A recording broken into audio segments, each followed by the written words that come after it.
మన మదనపల్లిలో ఇంట్రెస్టింగ్ పద్ధతుల్లో చదువు చెప్పే స్కూల్ ఒక 5 సంవత్సరాల నుంచి ఉంది. దీని గురించి తెలుసుకుందాం. What is different about this school ma'am? చదువు నేర్పించే పద్ధతులు ఎన్నో ఉన్నాయి. అందులో ఎక్స్పీరియన్షియల్ లెర్నింగ్ మెథడ్స్ పిల్లలకి సబ్జెక్ట్ లోతుగా అర్థమయ్యేలా చేస్తాయి మరియు ఆసక్తిని పెంచుతాయి.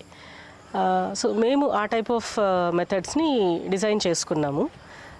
ఫర్ ఎగ్జాంపుల్ ఇప్పుడు సైన్స్ తీసుకున్నాం అనుకోండి, బ్యాలెన్స్ న్యూట్రిషన్ గురించి అందరం చదువుకుంటాం.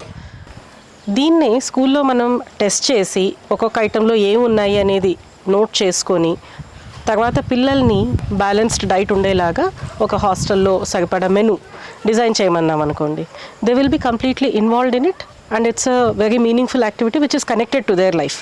ఇలాంటి యాక్టివిటీస్ ద్వారా చేసినప్పుడు ఆ సబ్జెక్ట్ ఆబ్వియస్లీ బాగా అర్థమై ఉంటుంది and they need not study మామూలు పద్ధతిలో లైక్ ఒక బుక్ని తిరగేసి 10 సార్లు చదివి నేర్చుకోవాల్సిన అవసరం ఉండదన్నమాట.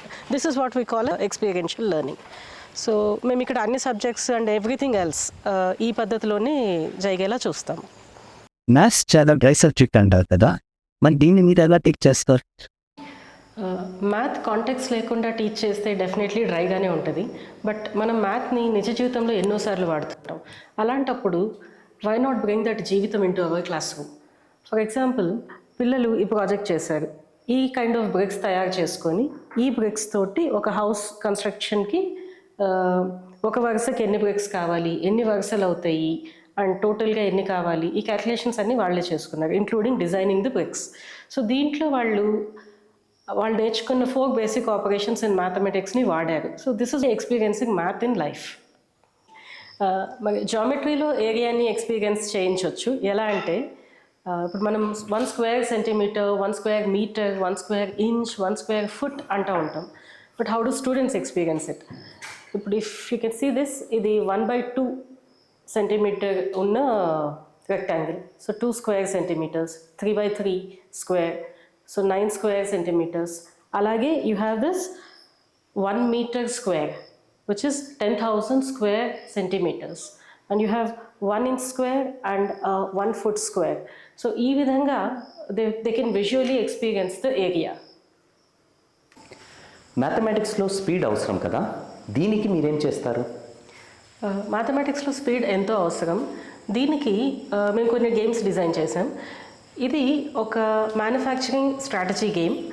దీంట్లో పిల్లలు ఈచ్ రౌండ్లో వాళ్ళ టార్గెట్ రీచ్ అవ్వడానికి వాళ్ళకున్న ఆప్షన్స్ అన్నిటినీ ఫాస్ట్గా క్యాల్కులేట్ చేసుకొని బెస్ట్ సొల్యూషన్ తీసుకోవాల్సి ఉంటుంది. ఈ విధంగా వాళ్ళ క్యాల్కులేషన్స్ స్పీడ్ పెరగటం అనేది గేమ్ ద్వారానే అలవాటు అవుతుంది. ఇలాంటి గేమ్స్ మేము ఎన్నో తయారు చేసి ఉంచాం. This is what we call discerning balance. దీన్ని మేము మల్టిప్లికేషన్ని ఎక్స్పీరియన్స్ చేయడానికి వాడతాము.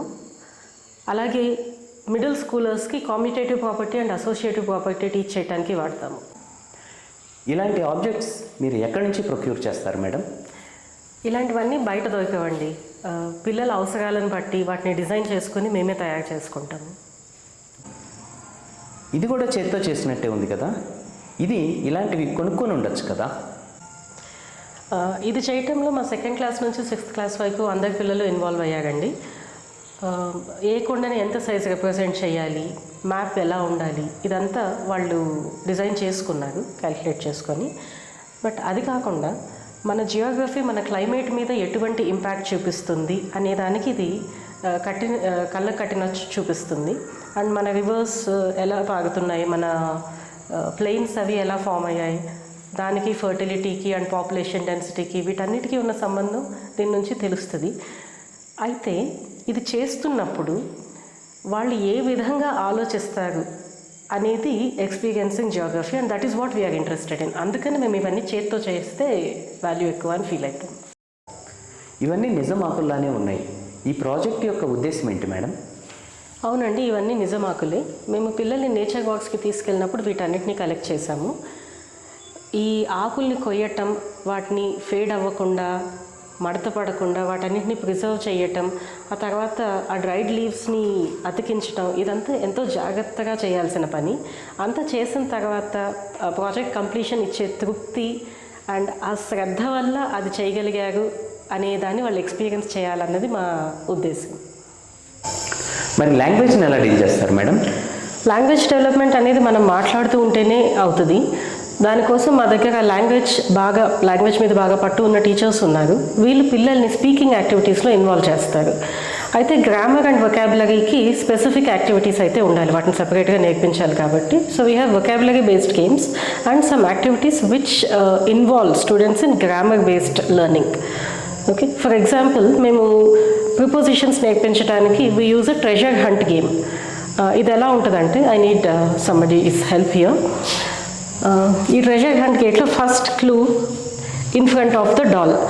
ఈ క్లూని సెకండ్ క్లాస్ అండ్ అబవ్ పిల్లలు చదువుతారు. దీన్ని పాటించే వాళ్ళు ఇంకా చదవటం రాని చిన్న పిల్లలు అనమాట. Okay, so when I say in front of the doll, ఈ పేజ్ కలర్ ఉన్న పేపరే in front of the doll తీసుకోవాలి. ఇంకొక colour it's for a different team అనమాట. So the next clue is behind the chair.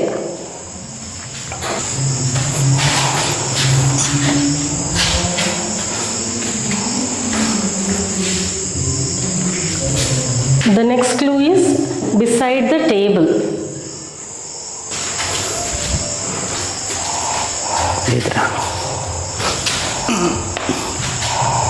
Okay. The thing is under the doll's hat.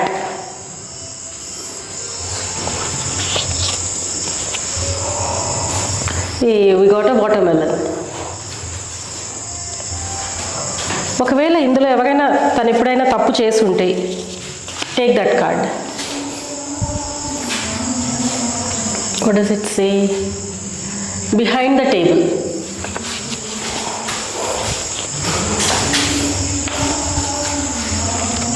Behind the doll.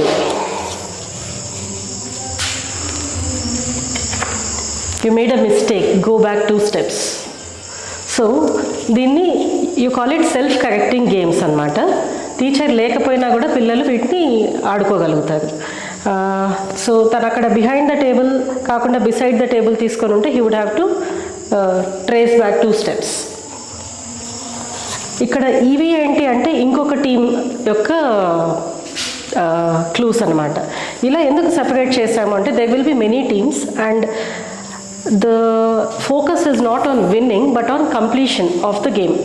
So దీనివల్ల there is no sense of competition while learning the language. Instead the sense is the focus is on completion of the task.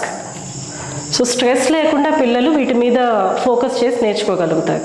మరి ఇలాంటి పద్ధతుల్లో చదువుకున్న students competitive ఎగ్జామ్స్లో రాణించగలరా? Subject మీద ఆసక్తిని పెంచుతూ కావాల్సినంత డెప్త్ అందిస్తున్న స్కూల్ ఉండగా వాళ్ళు ఎంచుకున్న కాంపిటేటివ్ ఎగ్జామ్లో don't you think they would succeed?